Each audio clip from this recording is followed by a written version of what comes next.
Welcome to UPSC Vinu. நம்ம சேனலில் UPSC prelims 2025 ரிலேட்டடான வீடியோஸ் தான் பார்த்துக்கிட்டு இருக்கோம். ஸோ இப்போ நம்ம பார்க்க போகிற வீடியோ வந்து international monetary fund. So world bank, WTO, IMF இது மூணுமே வந்து பார்த்திங்க அப்படின்னா one of the important theme of UPSC. அப்போது இந்த தீமில் வந்து ப்ரீவியஸாக நம்ம வந்து வேர்ல்டு பேங்கை பற்றி பார்த்துட்டோம். இப்போ நம்ம பார்க்க போகிறது வந்து இன்டர்நேஷ்னல் மானிட்டரி ஃபண்ட். ஆக்சுவலாக வேர்ல்டு பேங்க்கில் ஃபஸ்ட்டு முக்கியமாக சொல்ல வேண்டிய ஒரு பாயிண்ட்டே நான் வந்து சொல்லலை. So world bank and IMF இது ரெண்டுமே வந்து பார்த்திங்கன்னா எதோட அவுட்கம்னா பிரெட்டன் வுட் கான்ஃபரன்ஸோட outcome. So Bretton Wood institutions அப்படின்னு சொல்லி கேட்டாலும் IMF அண்ட் வேர்ல்டு பேங்க் தான். இது யூபிஎஸ்சியோட PYQ. ஸோ இப்போ வந்து பார்த்தீங்க அப்படின்னா நம்ம இன்டர்நேஷ்னல் மானிட்டரி ஃபண்டை பற்றி பார்ப்போம். IMF, international monetary fund, 1944 global monetary and cooperative financial stability அதுக்காக வந்து பார்த்தீங்க அப்படின்னா ஃபார்ம் பண்ணப்பட்ட ஃபண்டு தான் வந்து பார்த்தீங்கன்னா IMF. ஸோ இது எதோட ரிசல்ட் அப்படின்னா கிரேட் டிப்ரெஷன் 1930s வந்து பார்த்தீங்கன்னா கிரேட் பிரிட்டனில் வந்து பெரிய டிப்ரெஷன் ஆகிருக்கும். அதோட அவுட்கம் தான் வந்து பார்த்தீங்க அப்படின்னா இந்த IMF. ஸோ இதில் என்னெல்லாம் பண்ணும் இந்த IMFோட வேலை என்ன? Finances international trade, promotes employment, sustainable growth and poverty reduction. So ஆக்சுவலாக இவங்க லோன் கொடுப்பாங்க. பேசிக்காக ஒன்று தெரிஞ்சுக்கோங்க, லோன் கொடுப்பாங்க, பெயில் அவுட் பண்ணுவாங்க. ஸோ பேலன்ஸ் ஆஃப் பேமெண்ட் அப்படிங்கிறது தான் IMFோட மெயின் தீமே. பேலன்ஸ் ஆஃப் பேமெண்ட்டை வந்து சரி பண்ணுறது தான் அவங்களோட வேலையே. அப்போது அவங்க வந்து இன்டர்நேஷ்னல் ட்ரேடை வந்து ஃபினான்ஸ் பண்ணுறாங்க, எம்ப்ளாய்மெண்ட்டை ப்ரமோட் பண்ணுறாங்க, சஸ்டைனபிள் க்ரோத்தை ப்ரமோட் பண்ணுறாங்க, பாவர்ட்டி ரிடக்ஷனை ப்ரமோட் பண்ணுறாங்க. ஸோ அதுக்கடுத்து இவங்களோட கவர்னன்ஸ் அப்படிங்கிறத பார்க்கும்போது board of governors, executive board, managing directors இது நமக்கு தேவையில்லை. ஸோ நமக்கு வந்து பார்த்திங்க அப்படின்னா ஓட்டிங் பவர் அண்ட் கோட்டாஸ் அப்படிங்கிற ஒரு வார்த்தையே IMFல தான் வரும். நல்லா ஞாபகம் வச்சுக்கோங்க, கோட்டாஸ். ஸோ ஆக்சுவலாக வந்து பார்த்திங்க அப்படின்னா கோட்டாஸ் அப்படின்னு சொல்லும்போது நமக்கு வந்து என்ன தெரியணும் அப்படின்னா இந்த கோட்டா அப்படின்னா கண்டிப்பாக அதாவது segregations of the power, priority to the power அப்படின்னு நம்ம வந்து ஈஸியாக கெஸ் பண்ணிடலாம். இப்போது ஓட்டிங் பவர் வந்து பார்த்திங்க அப்படின்னா யாருக்கு அதிகமாக இருக்குன்னா யார் அதிகமாக வந்து IMFல கான்ட்ரிபியூட் பண்ணுறாங்களோ அவங்களுக்கு தான் வந்து பார்த்திங்கன்னா ஓட்டிங் பவர் அதிகமாக இருக்கும். ஸோ ஆக்சுவலாக SDR அதாவது வந்து பார்த்தீங்கன்னா IMFோட கரன்சி அப்படின்னு சொல்ல மாட்டாங்க, IMFோட கிளைம்ஸ் அப்படின்னு சொல்லுவாங்க. ஸோ அது வந்து பார்த்தீங்கன்னா SDR. ஸோ அந்த SDR என்ன அப்படின்னா ஆக்சுவலாக US dollar, euro, Chinese renminbi, Japanese yen, pound sterling இந்த 5 கரன்சி கொண்ட ஒரு பேஸ்கெட் தான் வந்து பார்த்தீங்கன்னா SDR அப்படின்னு சொல்லுவாங்க. ஸோ இதில் US வந்து பார்த்தீங்கன்னா 43.38% கான்ட்ரிபியூட் பண்ணுவாங்க, யூரோ வந்து 29.31%, சைனீஸ் ரென்மின்பி 12.38%, ஜாப்பனீஸ் யென் வந்து 7.59%, பவுண்ட் ஸ்டெர்லின் வந்து 7.44%. இந்த நம்பர்ஸ் தேவையில்லை, பட் இந்த ஆர்டர் முக்கியம். ஹையஸ்ட் கான்ட்ரிபியூஷன் யார் அப்படின்னு கேட்டால் US டாலர் தான். ஸோ அதே மாதிரி dollar, euro, renminbi, yen, pound sterling இதுதான் வந்து பார்த்தீங்க அப்படின்னா IMF பேஸ்கெட், SDRோட basket. Okay, so IMF quota system அப்படிங்கிறது வந்து பார்த்தீங்கன்னா டிட்டர்மைன்ஸ் ஃபினான்ஷியல் கான்ட்ரிபியூஷன். அவங்க எவ்வளோ ஃபினான்ஸ் கான்ட்ரிபியூட் பண்ணுறாங்களோ அதுக்கேற்ற மாதிரி தான் ஓட்டிங் பவர் ஆல்ரெடி பார்த்தாச்சு. ஸோ அவங்களுக்கு அதே மாதிரி தான் இந்த SDR அலாகேஷனும் இருக்கும்.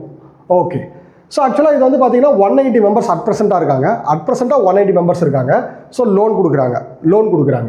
ஸோ கோட்டாவோட ஃபார்முலா இது ரொம்ப டீட்டெயிலிங்காக தேவையில்லை, என்னெல்லாம் இன்வால்வ் ஆகுன்றது மட்டும் தெரிஞ்சுக்கோங்க. GDP, openness, economic variability, international reserve இது எல்லாமே வந்து பார்த்தீங்கன்னா இதில் வந்து அப்ளிகபிள் ஆகும்.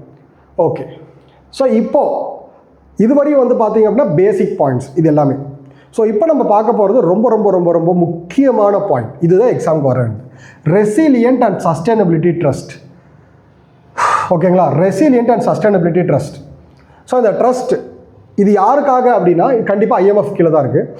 லோ அண்ட் மிடில் இன்கம் கண்ட்ரீஸ்க்கு வந்து பார்த்தீங்க அப்படின்னா resilient to external shocks and ensure sustainability growth. அதாவது எக்ஸ்டர்னல் ஷாக்ஸ்னால் இப்போது என்னோட எக்கனாமி நான் நல்லா தான் ஃபங்க்ஷன் பண்ணிகிட்டு இருக்கேன், பட் எக்ஸ்டர்னல் ஷாக்ஸ் இப்போ வந்து பார்த்தீங்கன்னா பேண்டமிக் வந்து எக்ஸ்டர்னல் ஷாக் தான். ஸோ சைனாவில் நடந்த பிரச்சனைனால இந்தியாவோட எக்கனாமி பாதிக்கப்பட்டிருக்கு. இப்போ அந்த மாதிரி சுச்சுவேஷன்ஸில் வந்து பார்த்திங்க அப்படின்னா ரெசிலியன்ட் சஸ்டைனபிலிட்டி ட்ரஸ்ட் கொடுப்பாங்க. Long term affordable financing to address the long term challenges including climate change and pandemic preparedness. பாருங்கள், சொன்னது தான் climate change and pandemic preparedness. இந்த மாதிரி ஒரு சுச்சுவேஷனில் ஹேண்டில் பண்ணுறதுக்கு தான் வந்து பார்த்திங்க அப்படின்னா ரெசிலியன்ஸ் அண்ட் சஸ்டைனபிலிட்டி ட்ரஸ்ட் அப்படின்னு சொல்லிட்டு வருவாங்க. ஓகே, ஸோ ஆக்சுவலாக இப்போது ஃபண்டிங் பண்ணுறதுக்குனே ஒரு பாடியை வந்து பார்த்திங்கன்னா IMFக்குள்ளே வச்சுருக்காங்க. அது யார் அப்படின்னா poverty reduction and growth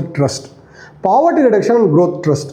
so first வந்து பார்த்தீங்க அப்படின்னா இந்த பாவர்ட்டி ரிடக்ஷன் க்ரோத் ட்ரஸ்ட்டுக்குள்ளே நிறைய பாயிண்ட்ஸ் இருக்குது. பட் இதில் நான் 3 தான் மென்ஷன் பண்ணியிருக்கேன். ஸோ இது கண்டிப்பாக வந்து பார்த்தீங்க அப்படின்னா இதில் வந்து பார்த்தீங்கன்னா ரிமைனிங் பாயிண்ட்ஸையும் நம்ம பார்த்துடலாம். ஃபர்ஸ்ட் வந்து extended credit facility. So extended credit facility for first யாருக்குன்றது பார்க்கணும். எக்ஸ்டெண்டட் கிரெடிட் ஃபெசிலிட்டி, எக்ஸ்டெண்டட் அப்போது கூட அடிஷ்னலாக சேர்த்து தர போகிறாங்க for sustainable medium to long term engagement in case of BOP problem. சரிங்களா? ஸோ பேலன்ஸ் ஆஃப் பேமெண்ட்டை வந்து பார்த்தீங்க அப்படின்னா அந்த ப்ராப்ளத்தை வந்து அட்ரஸ் பண்ணுறதுக்காக நம்ம medium to long term engagement. So what is mean balance of payment? ரொம்ப சிம்பிளாக உங்களுக்கு எல்லாத்துக்கும் புரியுற மாதிரி சொல்லணும்னா, என்னோட எக்ஸ்போர்ட்டை விட இம்போர்ட் அதிகமாக இருந்துச்சு அப்படின்னா என்னால் என்னோட இம்போர்ட்ஸ்க்கு பே பண்ண முடியாது. ஏன்னா என்னோட எக்ஸ்போர்ட் வந்து ரொம்ப கம்மியாக இருக்குது when comparing to இம்போர்ட். அப்போது எனக்கு வந்து பார்த்தீங்க அப்படின்னா பேலன்ஸ் ஆஃப் பேமெண்ட் கிரைசிஸ் நடக்கும். பிகாஸ் என்னோட எக்ஸ்போர்ட்ஸ் வந்து பார்த்தீங்கன்னா என்னோட இம்போர்ட் அளவுக்கு இல்லை. அப்போது எனக்கு வந்து என்னால் என்ன பண்ண முடியாது, என்னோட எக்ஸ்போர்ட்ஸ்க்கு பே பண்ண முடியாது. இப்போ நான் பே பண்ண முடியாமல் கடனாளி ஆனனா எனக்கு வந்து யார் ஹெல்ப் பண்ணுவா? ஐஎம்எஃப் வந்து பெயில் அவுட் பண்ணுவாங்க. ஓகே, எக்ஸ்டெண்டட் கிரெடிட் ஃபெசிலிட்டிங்கிறது அந்த ப்ராப்ளத்தை சால்வ் பண்ணுறதுக்கு தான். என்ன? Medium to long term. அடுத்து stand by credit facility. So financing low income countries short term. இங்கே பாருங்கள், extended long term, stand by short term BOP crisis and adjustment needs caused by domestic or external shocks, policy slippage. So ஒரு maybe டொமஸ்டிக்கில் நடக்கக்கூடிய க்ரைசிஸ்னாலையும் ஏதோ policy ஃபெயிலியர்னாலையும் ஆர்எல்ஸ் external ஷாக்னாலையும் இங்கே வந்து பார்த்தீங்கன்னா என்னோட short டேர்மாக balance of payment crisis address பண்ணுறதுக்கு தான் stand by credit facility. Can also be used on precautionary basis during the times of increasing risk and uncertainty. So ஆக்சுவலாக வந்து பார்த்தீங்க அப்படின்னா ஏதாவது ஒரு அன்சர்டனிட்டி, இப்போது பொலிட்டிக்கல் கிரைசிஸே நடக்குது அப்படின்னா கண்டிப்பாக ஃபியூச்சரில் பேலன்ஸ் ஆஃப் பேமெண்ட் கிரைசிஸில் நம்ம போய் முடிஞ்சிரும். அதனால் நான் என்ன யூஸ் பண்ணலாம்னா ஸ்டாண்ட் பை கிரெடிட் ஃபெசிலிட்டி வந்து அக்சஸ் பண்ணலாம். Next rapid credit facility, UPSC PYQ. So இது வந்து லோ இன்கம் கண்ட்ரீஸ்க்கு ரொம்ப அர்ஜென்ட்டாக பேலன்ஸ் ஆஃப் பேமெண்ட் கிரைசிஸை வந்து அட்ரஸ் பண்ணுறதுக்கு repeated disbursement over the limited period are possible in case of recurring or ongoing BOP needs. அதாவது சடனாக எனக்கு உடனே பேலன்ஸ் ஆஃப் பேமெண்ட் கிரைசிஸை வந்து அட்ரஸ் பண்ணணும் அப்படின்னா நான் வந்து ரேபிட் கிரெடிட் ஃபினான்சிங்கை தான் நான் வந்து அட்ரஸ் பண்ணுவேன். ஓகே, ஆக்சுவலாக நம்ம வந்து இந்த 3 டேர்ம் தான் பார்த்துருக்கோம். இந்த 3 டேர்ம் மட்டும் இவங்க மென்ஷன் பண்ண கிடையாது. இன்னும் வந்து அடிஷ்னலாக வந்து பார்த்தீங்க அப்படின்னா சம் டேர்ம்ஸ் வந்து மென்ஷன் பண்ணியிருக்காங்க. அதையும் சேர்ந்து பார்த்துருவோம்.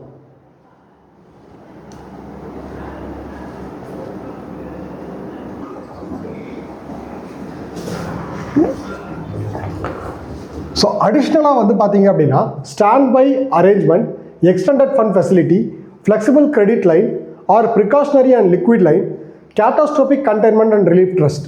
ஆக்சுவலாக poverty reduction and growth trust, அதுக்கு கீழே extended fund facility, stand by credit facility, rapid credit facility. நல்லா பாருங்கள், extended credit, stand by credit, rapid, இது 3மே அடிஷ்னலாக இவங்க வந்து பார்த்தீங்கன்னா it's not under poverty reduction and growth trust. But இது எல்லாமே IMFோட ஃபினான்சிங் மெக்கானிசம். என்னென்னது? ஆக்சுவலாக வந்து பார்த்தீங்க அப்படின்னா ஸ்டாண்ட் பை கிரெடிட் அக்ரிமெண்ட் வந்து யாருக்காக கொடுக்குறாங்கன்னா emerging and advanced market economies in crisis of short term. So இதுவும் வந்து ஷார்ட் டேர்ம்காக தான். ஸ்டாண்ட் பை ஷார்ட் டேர்ம் யாருக்கு? Emerging and advanced market. Extended fund ஃபெசிலிட்டிங்கிறது வேற, எக்ஸ்டெண்டட் கிரெடிட் ஃபெசிலிட்டிங்கிறது வேற. Extended fund facility medium term support to emerging and advanced countries. So இங்கே வந்து பார்த்தீங்க அப்படின்னா facing protected BOP problem. So இதுவும் BOP ப்ராப்ளம் தான். பட் இங்கே வந்து மீடியம் டேர்ம், இங்கே வந்து long term. Medium term to long term.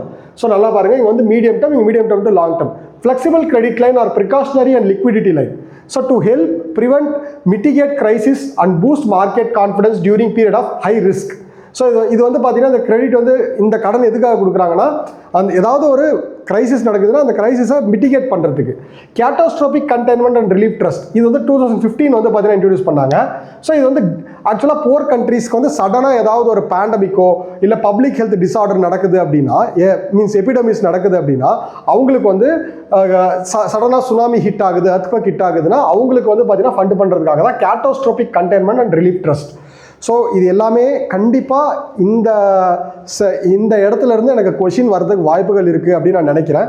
So thank you. So நம்ம வந்து ஆல்மோஸ்ட் வந்து முக்கியமான பாயிண்ட்ஸ் மட்டும் தான் டிஸ்கஸ் பண்ணியிருக்கோம். எலாபரேட்டாக எந்த கிளாஸஸுமே கொண்டு போகல. கண்டிப்பாக அது உங்களுக்கு யூஸ்ஃபுல்லாக இருக்கும்னு நினைக்கிறேன். தேங்க்யூ.